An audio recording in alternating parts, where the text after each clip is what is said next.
Hi everyone, welcome to Commerce World. Calicut university second semester M.Com advanced corporate accounting എന്ന subject ഇട്ട 6th ചാപ്റ്ററാണ് നമ്മൾ ഈ വീഡിയോയിൽ ഡിസ്കസ് ചെയ്യാൻ പോണത്. അതായത് revenue from contract with customers എന്ന ചാപ്റ്റേഴ്സ് ആണ് നമ്മൾ ഡിസ്കസ് ചെയ്യാൻ പോണത്. സോ ഇതെന്ന് പറയുന്നത് ജസ്റ്റ് നിങ്ങൾക്ക് തിയറീസ് മാത്രം ഒരു ഇമ്പോർട്ടൻസ് ഉള്ള ചാപ്റ്റേഴ്സ് ആണ്, അല്ലാതെ കൂടുതൽ തിയറീസ് അങ്ങനെ ഇതിലില്ല. ജസ്റ്റ് നിങ്ങൾ ഇതൊന്ന് നോക്കി പോകാനുള്ള ചാപ്റ്റേഴ്സ് ആണ്. Okay, revenue from contract with customers എന്നുള്ളത് 6th ചാപ്റ്റർ ആയിട്ട് 4th മൊഡ്യൂൾ ആയിട്ടാണ് നിങ്ങൾക്ക് ഇതിൽ വരുന്നത്. ഓക്കെ, സോ ഇതിൽ ആദ്യം വരുന്നതാണ് ഈ റവന്യൂ എന്ന് പറഞ്ഞാൽ എന്താണ് എന്നുള്ളത്. സോ ഈ റവന്യൂ എന്ന് പറയുന്നത് ഒരു റിവിനിക് എന്നുള്ള ഒരു ഫ്രഞ്ച് വേർഡിൽ നിന്നാണ് വന്നത്. ഓക്കെ, അതായത് ബാക്ക് ഓർ ടു റിട്ടേൺ എന്നുള്ളതാണ് അതിന്റെ മീനിങ്ങിൽ പറയുന്നത്. It is the income arising in the ordinary course of an entity activities. It may be called by different names such as sales, fees, interest, dividend or royalties. Revenue does not include taxes and GST, etc. So, ഈ revenue എന്ന് പറയുന്നത് എന്താണ്? നമ്മളുടെ primary activities, ബിസിനസ്സിന്റെ primary ആക്ടിവിറ്റീസിൽ നിന്ന് കിട്ടുന്നതാണ് ഈ revenue എന്ന് പറയുന്നത്. ഈ റവന്യൂവിന്റെ ഉള്ളിൽ നമ്മളുടെ ടാക്സസോ GST ഒന്നും നമ്മൾ ആഡ് ചെയ്യില്ല. ഓക്കെ, ഇതാണ് റവന്യൂ. ദെൻ ഇതിൽ വരുന്നതാണ് IndAS 115 എന്ന് പറയുന്നത് IFRS 15 ബേസിസിൽ വരുന്നതാണ് revenue from contract with customers എന്നുള്ളതാണ് ഇതിൽ പറയുന്നത്. ഓക്കെ, സോ ഈ revenue from contract with customers എന്ന് പറയുമ്പോൾ ഇതിന്റെ ഒബ്ജക്റ്റീവ്സ് എന്താണ് എന്നുള്ളത് നോക്കിയാൽ ഇതിന്റെ ഒബ്ജക്റ്റീവ്സ് എന്ന് പറഞ്ഞത് എന്താണ്? To establish the principle that an entity shall apply to report useful information to the users of financial statement about the nature, amount, timing and uncertainty and cash flows etcetera. അതായത് ഒരു customer വന്നിട്ട് ഒരു കോൺട്രാക്റ്റിൽ ഏർപ്പെടുകയാണെങ്കിൽ അവർക്ക് ആ കോൺട്രാക്റ്റിനെ കുറിച്ച് മനസ്സിലാക്കാനും അതിന്റെ timing, അതിന്റെ പ്രൈസിങ്, അതേപോലെ തന്നെ കോൺട്രാക്ട് എങ്ങനെയാണ് സംഭവിക്കുന്നത്, ആരൊക്കെ അവിടെ വേണ്ടേ, അതിന്റെ കാര്യങ്ങൾ എന്തൊക്കെയാണ് എന്നുള്ളതിനെ കുറിച്ചും എല്ലാ ഡീറ്റെയിൽസും അറിയാൻ വേണ്ടിയിട്ട് കൊണ്ടുവന്നതാണ് ഈ സംഭവം എന്ന് പറയുന്നത്. ഓക്കെ, ഇതൊക്കെ പറയുന്നത് നമ്മുടെ IndAS 115 IFRS 15 ബേസിസിലാണ്. ഓക്കെ, ഇതിന്റെ സ്കോപ്പ് എന്ന് പറയുന്നത് എന്താണ്? ഒന്ന് വന്നിട്ട് ലീസ് കോൺട്രാക്ട് വന്നിട്ട് ഇതിൽ കവർ ചെയ്തിട്ടുണ്ടാകും. എന്തൊക്കെയാണ് കവർ ചെയ്തിട്ടുണ്ട് എന്നുള്ളതാണ് സ്കോപ്പിൽ പറയുന്നത്. Okay, lease contract IndAS 17, then insurance contract 104, then financial instruments and other contractual rights ഒക്കെ ചേർന്നത് IndAS 109, then financial instruments 1110, then consolidated financial statement 111, then joint arrangements IndAS 27, then separate financial statement and IndAS 28. ഇത് just നിങ്ങൾ എന്താന്നുള്ളത് നോക്കി വെച്ചാൽ മതി കേട്ടോ. ഇത് നിങ്ങൾക്ക് ഓർമ്മയുണ്ടാവില്ല എങ്ങനെ നിങ്ങൾ പഠിച്ചാൽ. ജസ്റ്റ് നിങ്ങൾക്ക് ഓർമ്മയുള്ളത് മാത്രം നിങ്ങളൊരു 3-4 ഓർമ്മിട്ട് വെച്ചാൽ മതി. ഓക്കെ, ദെൻ നെക്സ്റ്റ് വരുന്നത് ഡെഫിനേഷൻസ് ആണ്. ഇതിൽ കോൺട്രാക്ട്, റവന്യൂ, ഇൻകം എന്നുള്ളത് പറഞ്ഞിട്ടുണ്ട്. അതേപോലെ തന്നെ സ്റ്റാൻഡ് അലോൺ സെല്ലിംഗ് പ്രൈസ് എന്നുള്ളത്. ഇതിൽ നിങ്ങൾക്ക് കോൺട്രാക്ട്, റവന്യൂ, ഇൻകം എന്ന് പറഞ്ഞാൽ എന്താണെന്ന് അറിയാം. ദെൻ ഈ സ്റ്റാൻഡ് അലോൺ സെല്ലിംഗ് പ്രൈസ് പറഞ്ഞാൽ എന്താന്ന് വെച്ചാൽ, സോ ഇതെന്ന് പറയുന്നത് pricing at which an entity would sell a promised goods or services separately to a customers. അതായത് കസ്റ്റമേഴ്സിന് വന്നിട്ട് ഇപ്പൊ ഇത്ര ഗുഡ്സ് വന്നിട്ട് തരാം എന്നുള്ളത് പറഞ്ഞിട്ടുണ്ടാകും. എന്നതിന്റെ ബേസിസിൽ കോൺട്രാക്ട് ഇട്ടിട്ടുണ്ടാകും.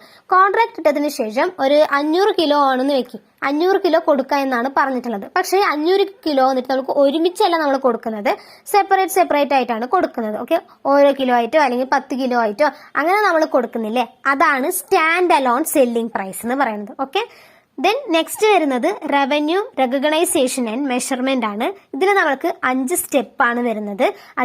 ആദ്യത്തെ സ്റ്റെപ്പാണ് കോൺട്രാക്ട് എന്താണ് എന്നുള്ളത് ഐഡന്റിഫൈ ചെയ്യുക എന്നുള്ളത്. Identifying the contract with customers എന്നുള്ളതാണ്.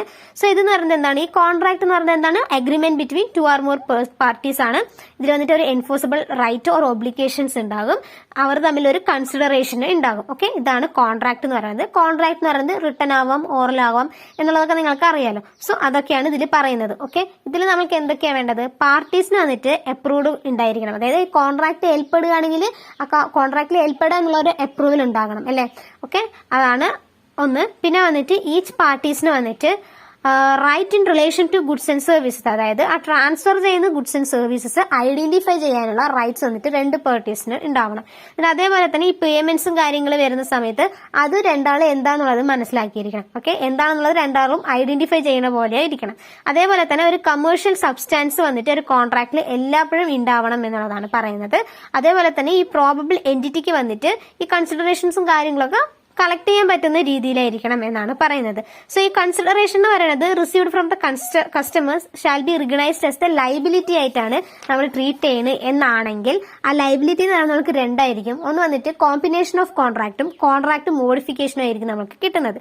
സോ ഈ കോമ്പിനേഷൻ എന്ന് പറഞ്ഞാൽ എന്താണ്? കോമ്പിനേഷൻ എന്ന് പറയുമ്പോൾ ഒന്നോ അതിലുള്ള കൂടുതലോ കോൺട്രാക്ട്സ് വന്നിട്ട് ഒന്നോ അതിൽ കൂടുതൽ അക്കൗണ്ട്സ് കോൺട്രാക്ട്സോ അല്ലെങ്കിൽ അക്കൗണ്ട്സ് വന്നിട്ട് ഒരുമിച്ച് വരുന്നതാണ് ഒരു സിംഗിൾ കോൺട്രാക്ട് ആയിട്ട് കൊണ്ടുവരുന്നതാണ്, അല്ലെങ്കിൽ ഒരു സിംഗിൾ അക്കൗണ്ട് ആയിട്ട് നമ്മൾ കൊണ്ടുവരുന്നതാണ്. ഓക്കെ, എ ബി സി എന്നുള്ള 3 പാർട്ടീസ് ആണ്. ആ 3 പാർട്ടീസിന്റെ കോൺട്രാക്റ്റും അക്കൗണ്ട്സ് നമ്മൾ ഒരുമിച്ച് കൊണ്ടുവരുന്നതാണ് ഈ കോമ്പിനേഷൻ ഓഫ് കോൺട്രാക്ട് എന്ന് പറയുന്നത്. ഓക്കെ, സോ ഇതെന്ന് പറയുമ്പോൾ ക്രൈറ്റീരിയസ് എന്ന് പറയുമ്പോൾ നമ്മൾ ഈ 3 കോൺട്രാക്റ്റിലും ഓരോ ക്രൈറ്റീരിയസ് ആണ് പറഞ്ഞിരിക്കുന്നത് എന്നാണെങ്കിൽ ആ 3 കോൺട്രാക്റ്റിലുള്ള ക്രൈറ്റീരിയസിന് ഒരുമിച്ച് ഒരു ക്രൈറ്റീരിയക്ക് നമ്മൾ മാറ്റും. ഓക്കെ, ആ കോൺട്രാക്റ്റിൽ വന്നിട്ട് പറഞ്ഞ പോലെ തന്നെ ഒരു നെഗോഷിയേറ്റ് പാക്കേജസ് ഉണ്ടാകും. അതേപോലെ തന്നെ ഈ എമൗണ്ട് എന്ന് പറയുമ്പോൾ കോൺട്രാക്ടിനെ ഡിപ്പെൻഡ് ചെയ്തിട്ടായിരിക്കും നമ്മൾ പേ ചെയ്യണത്. ഓക്കെ, ഇതാണ് കോമ്പിനേഷൻ. ദെൻ ഈ കോൺട്രാക്ട് മോഡിഫിക്കേഷൻ എന്ന് പറഞ്ഞാൽ എന്താണ്? കോൺട്രാക്ട് മോഡിഫിക്കേഷൻ എന്ന് പറയുമ്പോൾ ഇപ്പൊ 3 കോൺട്രാക്ട് ഉണ്ടെന്ന് പറഞ്ഞു. ആ 3 കോൺട്രാക്റ്റിൽ ഇപ്പൊ ആ 3 പാർട്ടീസിൽ ആരെങ്കിലും ഒരാൾക്ക് ഇതൊന്നും പറ്റത്തില്ല, എനിക്ക് ഇതിൽ പറയുന്ന ക്രൈറ്റീരിയ ഒന്നും ഫോളോ ചെയ്യാൻ പറ്റില്ല എന്ന് വരുന്ന സമയത്ത് നമ്മൾ അതിൽ മോഡിഫിക്കേഷൻ ഓർ ചേഞ്ചസ് കൊണ്ടുവരും. അതാണ് കോൺട്രാക്ട് മോഡിഫിക്കേഷൻ എന്ന് പറയുന്നത്. ഓക്കെ, ഇതിനെന്ന് പറയുമ്പോൾ ആ പാർട്ടീസ് 3 പേര് ഉണ്ടാകുകയാണെങ്കിൽ ഒരു പാർട്ടിക്ക് ഓക്കെ അല്ല എന്നാണെങ്കിൽ ബാക്കിയുള്ള 2 ആൾക്കാരും ഓക്കെ എന്നിരിക്കുന്ന ഓക്കെ ആണെങ്കിൽ നമുക്ക് ഓക്കെ ഇത് മോഡിഫിക്കേഷൻ ചെയ്യാം എന്നുള്ള അപ്രൂവൽ കൊടുത്തിരിക്കണം. സോ ഇതെന്ന് പറയുന്നത് റിട്ടൺ ആവാം അല്ലെങ്കിൽ ഓറൽ ആവാം. ഓക്കെ, ഇതാണ് കോൺട്രാക്ട് മോഡിഫിക്കേഷൻ. ഇതാണ് ആദ്യത്തെ സ്റ്റെപ്പ്. ദെൻ രണ്ടാമത്തെ സ്റ്റെപ്പാണ് identifying the performance obligation in the contract എന്നുള്ളതാണ്. ഓക്കെ, ഓരോ കോൺട്രാക്റ്റിലും അവരുടെ പെർഫോമൻസ് എന്താണ് അല്ലെങ്കിൽ അവരുടെ ആക്ടിവിറ്റി എന്താണ് എന്നുള്ളത് മനസ്സിലാക്കുക എന്നുള്ളതാണ് ഇതിൽ പറയുന്നത്. ഓക്കെ, കോൺട്രാക്റ്റിൽ ഇൻക്ലൂഡ് ചെയ്യുന്ന സമയത്ത് കുറെ പ്രോമിസസ് പറഞ്ഞിട്ടുണ്ടാകും. ഗുഡ്സ് ഓർ സർവീസസ് ട്രാൻസ്ഫർ ചെയ്യാൻ വേണ്ടിയിട്ട് കുറെ പ്രോമിസ് നമ്മൾ കൊടുത്തിട്ടുണ്ടാകുമല്ലോ. ആ പ്രോമിസ് വന്നിട്ട് നമ്മൾ മനസ്സിലാക്കുക. ആ പ്രോമിസ് പറഞ്ഞാൽ നമ്മുടെ ഒബ്ലിഗേഷൻ ആണ്. ഈ ഒബ്ലിഗേഷൻസ് നമ്മൾ സാറ്റിസ്ഫൈ ചെയ്യുക എന്നുള്ളതാണ് ഇതിൽ പറയുന്നത്. സോ ഈ പെർഫോമൻസ് ഒബ്ലിഗേഷൻ എന്ന് പറയുന്നത് നമ്മൾ ഈ കോൺട്രാക്റ്റിലൂടെ ലൈക്ക് നമ്മളുടെ ഗുഡ്സ് ഓർ സർവീസസ് ട്രാൻസ്ഫർ ചെയ്യുന്നതോടെയായിരിക്കും നമ്മളുടെ ഈ പ്രോമിസ് കംപ്ലീറ്റ് ആവുന്നത്. ഓക്കെ, സോ ഇതിൽ നമുക്ക് പ്രോമിസ്ഡ് ഗുഡ്സ് ഓർ സർവീസസ് എന്ന് പറയുമ്പോൾ എങ്ങനെയായിരിക്കണം? ഒരു കോൺട്രാക്റ്റിനെ ഡിപ്പെൻഡ് ചെയ്തിരിക്കുന്ന സമയത്ത് ഒന്ന് വന്നിട്ട് sales of goods produced by an entity ആയിരിക്കണം. ഒന്നില്ലെങ്കിൽ അത് എൻറ്റിറ്റി ആയിരിക്കും പ്രൊഡ്യൂസ് ചെയ്യുന്നത് ഒരു സെയിൽ ചെയ്യുന്നത്, അല്ലെങ്കിൽ റീസെയിൽ ചെയ്യുകയാണെങ്കിൽ ഒരു മെർക്കന്റിലോ അല്ലെങ്കിൽ റീറ്റെയിൽ പേഴ്സൺസിലൂടെ ആയിരിക്കും നമ്മൾ ചെയ്യേണ്ടത്.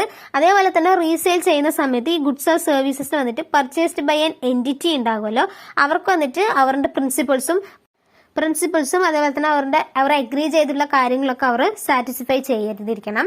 അതേപോലെ തന്നെ ഗുഡ്സ് ഓർ സർവീസസ് വന്നിട്ട് കസ്റ്റമേഴ്സിന് അവൈലബിൾ ആകുന്ന സമയത്ത് അത് കസ്റ്റമേഴ്സ് പറഞ്ഞ ഒരു ഇതിലോട്ട് തന്നെ ഇരിക്കണം. അതേപോലെ തന്നെ സർവീസസ് നമ്മൾ കൊടുക്കുന്ന സമയത്ത് അത് അറേഞ്ച് ചെയ്തിരിക്കണം. ഇന്നൊരു പാർട്ടിക്ക് അല്ലാതെ ഏത് പാർട്ടിക്കാണ് നമ്മൾ സർവീസ് കൊടുക്കണം എന്ന് പറഞ്ഞത് ആ പാർട്ടിക്ക് തന്നെ സർവീസ് കൊടുക്കുക, അല്ലാതെ മാറ്റി അങ്ങോട്ട് കൊടുക്കാൻ പാടില്ല എന്നുള്ളതാണ് പറയുന്നത്. മേ ബി അങ്ങോട്ടും ഇങ്ങോട്ടും മാറാനുള്ള ചാൻസ് ഉണ്ട്. അതേപോലെ തന്നെ ഏത് ഏജന്റിലൂടെയാണോ ആ സർവീസ് കിട്ടണം എന്നുണ്ടായിരുന്നത് ആ സർവീസ് ഏജന്റിലൂടെ തന്നെ കിട്ടണം എന്നാണ് പറയുന്നത്. അതേപോലെ തന്നെ ഈ ഗുഡ്സിന്റെ റൈറ്റ്സും അതേപോലെ തന്നെ ഈ ഗുഡ്സ് ഓർ സർവീസസിന്റെ റൈറ്റ്സ് എന്നുള്ള കാര്യങ്ങളൊക്കെ നമ്മൾ ഫ്യൂച്ചറിലോട്ട് ഒരു കസ്റ്റമേഴ്സിൽ കൊടുക്കുന്ന പോലെയായിരിക്കും നമ്മളിപ്പോ കൊടുക്കും. ഓക്കെ, ഫ്യൂച്ചർ ബേസിസിൽ ഞങ്ങൾ ഇത് ഇങ്ങനെ തന്നെ തരും എന്നുള്ള ബേസിസിൽ കൊടുക്കണം, അല്ലാതെ ഇപ്പൊ കൊടുത്തപ്പോ കഴിഞ്ഞു ഇനി ഞങ്ങളെ കാണില്ല ബൈ പറഞ്ഞു പോകാൻ പാടില്ല എന്നാണ് പറയുന്നത്. ഓക്കെ, അതേപോലെ തന്നെ ഈ കൺസ്ട്രക്ഷൻ മാനുഫാക്ചറിങ് എന്നുള്ള കാര്യങ്ങളൊക്കെ കസ്റ്റമേഴ്സിനെയും കൂടി നമ്മൾ കൊണ്ടുവരണം എന്നുള്ളതാണ്. അവരുടെ ബിഹാഫിലായിരിക്കും നമ്മളിത് ചെയ്യണം എന്നാണ് പറയുന്നത്. അതേപോലെ തന്നെ ഈ ലൈസൻസിങ്ങും ഗ്രാൻഡിങ് എന്നുള്ള കാര്യങ്ങളൊക്കെ നമ്മൾ ഗ്രാൻഡ് ചെയ്ത് കൊടുക്കണമല്ലോ അവർക്കും. ഒരു പ്രൊഡക്റ്റ് അവർ തന്നെ മേടിക്കുകയാണെങ്കിൽ അവർക്ക് ലൈസൻസും കാര്യങ്ങളൊന്നും വേണ്ടത് ഇന്ന് വെച്ചുകൊണ്ട് നമ്മൾ കൊടുക്കാൻ പറ്റില്ല. സോ ആ ലൈസൻസും കാര്യങ്ങളൊക്കെ എന്തെങ്കിലും പ്രൊസീജിയേഴ്സും കാര്യങ്ങളൊക്കെ ഉണ്ടെങ്കിൽ ആ കമ്പനി തന്നെ ഏറ്റെടുത്ത് ചെയ്തു കൊടുക്കുക എന്നുള്ളതാണ് പറയുന്നത്. ഓക്കെ, ഇതാണ് ആദ്യത്തെ സ്റ്റെപ്പ്. ദെൻ രണ്ടാമത്തെ സ്റ്റെപ്പാണ് method of measuring progress towards complete satisfaction of the performance obligation. ഇത്രയും സമയം നമ്മൾ ആ പെർഫോമൻസ് ഒബ്ലിഗേഷൻ ആണ് ചെയ്തുകൊണ്ടിരുന്നത്. ഇനി ആ പെർഫോമൻസ് ഒബ്ലിഗേഷൻസിന് വന്നിട്ട് നമ്മൾ എത്രത്തോളം സാറ്റിസ്ഫൈ ആകുന്ന രീതിക്ക് കംപ്ലീറ്റ് ചെയ്യുക എന്നുള്ളതാണ്.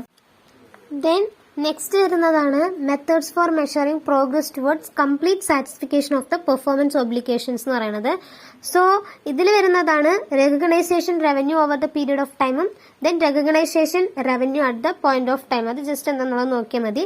ദെൻ തേർഡ് പോയിന്റ് ആണ് ഡിറ്റർമൈനിങ് ദ ട്രാൻസാക്ഷൻ പ്രൈസ് എന്ന് പറയുന്നത്. സോ ഈ ട്രാൻസാക്ഷൻ പ്രൈസ് വന്നിട്ട് ഡിറ്റർമൈൻ ചെയ്യാനായിട്ട് 5 എണ്ണമാണ് നമ്മൾക്ക് പറയുന്നത്. 5 എഫക്റ്റ് ആയിട്ടാണ് പറയുന്നത്. ഒന്ന് വന്നിട്ട് variable consideration, then constraining estimate of variable consideration, then existence of the significant finance component in the contract, non cash consideration payable to the customer എന്നുള്ള 5 എണ്ണമാണ് പറയുന്നത്. ആദ്യത്തെ എന്ന് പറയുന്നത് വേരിയബിൾ കൺസിഡറേഷൻ. സോ ഈ കൺസിഡറേഷൻ എന്ന് പറഞ്ഞാൽ നിങ്ങൾക്ക് എന്താണെന്ന് അറിയാം അല്ലേ? സോ ഈ കോൺട്രാക്ട് 2 പേഴ്സൺസ് തമ്മിൽ കോൺട്രാക്ട് വരുന്ന സമയത്ത് ഒരു പേഴ്സൺ ഇന്നൊരു പേഴ്സണിലോട്ട് കൊടുക്കുന്നതാണ് ഈ കൺസിഡറേഷൻ എന്ന് പറയുന്നത് അല്ലേ? So contract contain the elements of variable consideration. The entity will estimate the amount of variable consideration to which it is entitled under the contract എന്നുള്ളതാണ് പറയുന്നത്.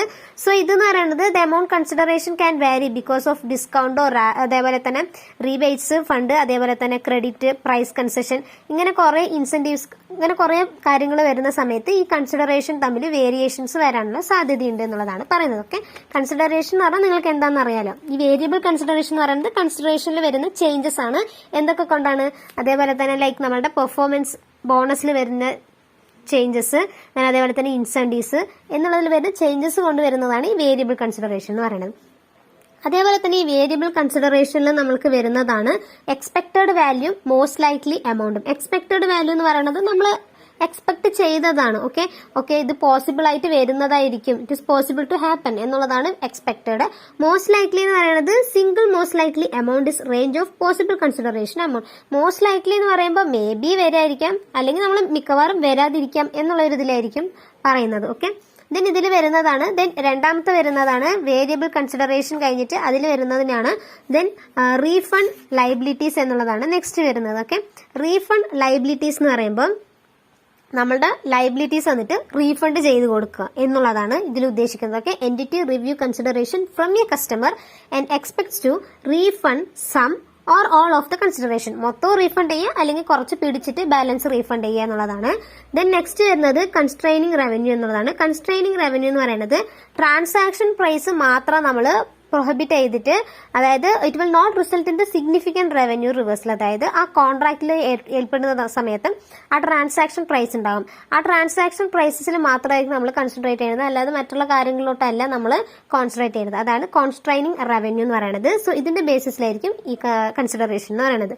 Then the existence of the significant financing component in the contract. ഈ existence significant financing എന്ന് പറയുന്ന സമയത്ത്, അതായത് ഈ transaction price വന്നിട്ട് ഈ കസ്റ്റമേഴ്സിന്റെ ക്രെഡിറ്റ് റിസ്കുമായിട്ട് എത്രത്തോളം റിസ്ക് എഫക്ട് ചെയ്യുന്നു, അതേപോലെ തന്നെ എത്രത്തോളം റിഫ്ലക്ട് ചെയ്യുന്നത് എന്നതിനെ കുറിച്ച് അറിയുന്നതാണ് ഈ എക്സിസ്റ്റൻസ് സിഗ്നിഫിക്കന്റ് ഫിനാൻസ് എന്ന് പറയുന്നത്. ഓക്കെ, ദെൻ നെക്സ്റ്റ് ഇതിൽ വരുന്നതാണ് non cash consideration. Non cash consideration എന്ന് പറയുമ്പോൾ കൺസിഡറേഷൻ അല്ലാതെ നമ്മൾ കൊടുക്കുന്നതാണ് ഈ നോൺ ക്യാഷ് കൺസിഡറേഷൻ എന്ന് പറയുന്നത്. വേറെ എന്തെങ്കിലൂടെ ലൈക്ക് നമ്മുടെ എക്സ്ചേഞ്ചിലൂടെയോ മറ്റുള്ള ബിൽസ് അങ്ങനെയുള്ളതിലൂടെ നമ്മൾ കൊടുക്കുന്നതിനെയാണ് നോൺ ക്യാഷ് കൺസിഡറേഷൻ എന്ന് പറയുന്നത്. Then consideration payable to the customers. ഇതെന്ന് പറയുന്നത് ഡയറക്ട്ലി വന്നിട്ട് കസ്റ്റമേഴ്സിന് തന്നെ നമ്മൾ കൺസിഡറേഷൻ പേ ചെയ്യുന്നതാണ്. ലൈക്ക് ക്രെഡിറ്റ് ആയിട്ടോ അല്ലെങ്കിൽ എൻറ്റിറ്റി പേസ് ആയിട്ടോ നമ്മൾ കൊടുക്കുന്നതാണ്. കൂപ്പൺ വൗച്ചേഴ്സ് ആയിട്ട് കൊടുക്കില്ലേ, അതാണ് ഇതിന് പറയുന്നത്. ദെൻ നെക്സ്റ്റ് വരുന്നതാണ് allocate the transaction price to the performance obligation എന്നുള്ളതാണ് ഫോർത്ത് സ്റ്റെപ്പ്. സോ ഇതിലെന്ന് പറയുന്ന സമയത്ത് നമ്മളുടെ ട്രാൻസാക്ഷൻ പ്രൈസ് വന്നിട്ട് allocate ചെയ്യുക എന്നുള്ളതാണ്. Contain more than one distinct process obligation and entity will allocate the transaction price to all separate performance. ഓരോ separate ആയിട്ടുള്ള പെർഫോമൻസും സെപ്പറേറ്റ് ഒബ്ലിഗേഷൻസ് സെറ്റ് ചെയ്ത് സെപ്പറേറ്റ് ആയിട്ടുള്ള ഒരു ട്രാൻസാക്ഷൻ പ്രൈസ് സെറ്റ് ചെയ്യുന്നതിനെയാണ് ഈ allocate the transaction price performance എന്ന് പറയുന്നത്. Okay, so ഇതിൽ നമ്മൾ ഡിസ്കൗണ്ട് ആയിട്ടും സെറ്റ് ചെയ്യും, അല്ലാതെ ട്രാൻസാക്ഷൻ പ്രൈസസിൽ ചേഞ്ചസ് വരുത്തിയിട്ട് നമ്മൾ സെറ്റ് ചെയ്യും. ഓക്കെ, ഇതാണ് ഇതിൽ പറയുന്നത്. Then fifth step recognise revenue ആണ്. റിക്കഗ്നൈസ് റവന്യൂ എന്ന് പറയുന്നത് എൻറ്റിറ്റി തന്നെ സാറ്റിസ്ഫൈ ചെയ്യുക, അവരുടെ പെർഫോമൻസിന് കൂടുതലാക്കാൻ വേണ്ടിയിട്ട് എൻറ്റിറ്റി തന്നെ അവരുടെ റവന്യൂ വന്നിട്ട് എന്ത് ചെയ്യായിരിക്കും, സാറ്റിസ്ഫൈ ചെയ്തിട്ടായിരിക്കും ഈ കാര്യങ്ങൾ ചെയ്യുന്നത്. ഓക്കെ, അവരുടെ പെർഫോമൻസും കാര്യങ്ങളൊക്കെ ഒരു പ്രോമിസ്ഡ് ഗുഡ്സ് ആൻഡ് സർവീസസ് ഇപ്പൊ കൊടുക്കുന്നുണ്ട് എന്നാണെങ്കിൽ ചില സാഹചര്യങ്ങൾ അവർക്ക് എന്തായാലും ലോസ് വരാം, എന്നാൽ അത് അവർ സാക്രിഫൈസ് ചെയ്തിട്ട് ചെയ്യുന്നതാണ് ഈ റിക്കഗ്നൈസ് റവന്യൂ എന്ന് പറയുന്നത്. ഓക്കെ, അപ്പൊ ഇത്രയാണ് 5 സ്റ്റെപ്പ്. സോ ഈ ചാപ്റ്റർ നിങ്ങൾ ജസ്റ്റ് എന്താന്നുള്ളതൊന്ന് നോക്കി പോയാൽ മതി. ഓക്കെ, ഇത് വന്നിട്ട് തിയറി ആയിട്ടേ വരത്തുള്ളൂ, ഇതിന് കൂടുതൽ ക്വസ്റ്റ്യൻസ് അങ്ങനെ വരാറില്ല, മേ ബി വന്നാലും. സോ ജസ്റ്റ് ഒന്ന് നോക്കിയിട്ട്. Okay, thanks for watching.